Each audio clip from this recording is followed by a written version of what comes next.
আসসালামু আলাইকুম। ঘরেই কিন্তু আমরা দোকানের মতো ভিনেগার তৈরি করে নিতে পারি। আজ আমি দোকানের মতো ভিনেগার আপনাদের সাথে শেয়ার করব। মাত্র 10 টাকা খরচ করে এই ভিনেগার তৈরি করে নেওয়া যায়। এই ভিনেগার স্যুপ রান্নায়, চাইনিজ রান্নায়, আচারে আমরা বিভিন্ন ধরনের রান্নায় এই ভিনেগার ব্যবহার করতে পারবো। আমাদের শরীরের পক্ষে এই ভিনেগার কিন্তু খুবই উপকারী। প্রথমে এখানে আমি সাইট্রিক অ্যাসিড নিয়েছি, মুদিখানার দোকানে কিনতে পাওয়া যায়। এই সাইট্রিক অ্যাসিডের আরেকটা নাম হচ্ছে টক লবণ।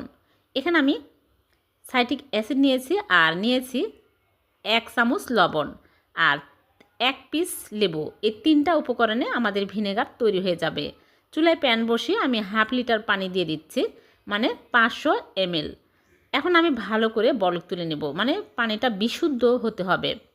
এখন আমি লেবু দিয়ে দিচ্ছি, 1 পিস লেবুর রস চিপে দিয়ে দিলাম আর দিয়ে দিচ্ছি লবণ।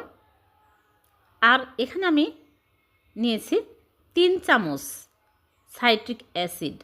হাফ লিটার পানিতে 3 চামচ সাইট্রিক অ্যাসিডই দিতে হবে। ভালোভাবে বলক চলে আসছে। এখন আমি নেড়ে চেড়ে আমি চুলা থেকে নামিয়ে নিব। ভালোভাবে বলক উঠে আসলে কিন্তু নামিয়ে নিতে হবে। চুলা থেকে নামিয়ে আমি ঠান্ডা করে নিব। একদম পুরাপুরি ঠান্ডা করে নিতে হবে। যখন ঠান্ডা হয়ে আসবে তখন আমি ছেঁকে নিব। ছেঁকে নিচ্ছি একটা ছাঁকনিতে, অনেক সময় ময়লা থাকে। ছেঁকে আমি একটা ভিনেগারের বোতল নিয়েছি, ভিনেগার শেষ হয়ে গেছে। এই বোতলে আমি রেখে দিব।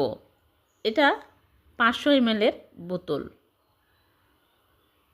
দেখলেন তো কত সহজেই ঘরেই ভিনেগার তৈরি করে নেওয়া যায়। এই ভিনেগারে সব কিছুতেই ব্যবহার করতে পারবেন।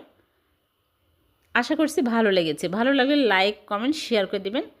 আর এরকম নতুন নতুন সহজ রেসিপি পেতে চ্যানেলটিকে সাবস্ক্রাইব করে চ্যানেলের সাথেই থাকবেন। আর পেজ থেকে দেখে থাকলে পেজটিকে ফলো দিয়ে রাখবেন। আবার দেখা হবে নতুন কোনো রেসিপিতে। সে পর্যন্ত ভালো থাকবেন। আল্লাহ হাফেজ।